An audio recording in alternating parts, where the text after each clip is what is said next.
mga upuan. Yung nasa gitna po, yung mga sa daanan, makikiusap na po. Baka naman pwede tayo ng ano. Makikitabi na po tayo.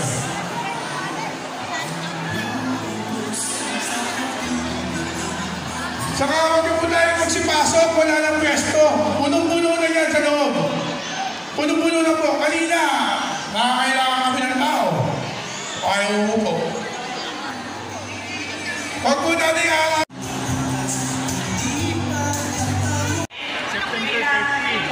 Pinakabatang kauna-unahang konsyal sa buong Pilipinas at the age of 24. Ako po ay number 1 municipal councilor dito sa siyudad ng San Jose del Monte. Pagkatapos po nun, isang taon lang ako'y naging vice mayor. Eh, bakit ako naging vice mayor isang taon lang? Ate, magtataka ka. Eh, namatay po kasi yung vice mayor ko. So, ako yung pumalit. Di ba? Ako yung pumalit. Pero after that, tumakbo pa rin tayong vice mayor at tayo po ay nanalo. Ako pa rin po yung pinakabatang vice mayor ng panahon na yun sa buong Pilipinas. Kasi nung araw ko, bihira naman yung politikong mga bata na tumatakbo eh. At kung natatandaan po ninyo, ang San Jose del Monte nung araw, tayo po ay 18 barangay lamang. 18 barangay lamang po tayo. Pero ito po ay ginawa kong 59. Ako po yung author ng paghahati-hati ng barangay dito sa siyudad ng San Jose del Monte. Kaya po tayo ay naging 59 ng panahon na yun. Ngayon na po, doon ako nalulungkot. Kasi sabi ko nga po nung araw, kaya ako ay Walang iwanan sa naman mga nasa ikaw ay magay! Ikaw tayo!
Dati po, wala po kami itong pakabuhay na gawin na to. Hindi po kami pinapansin.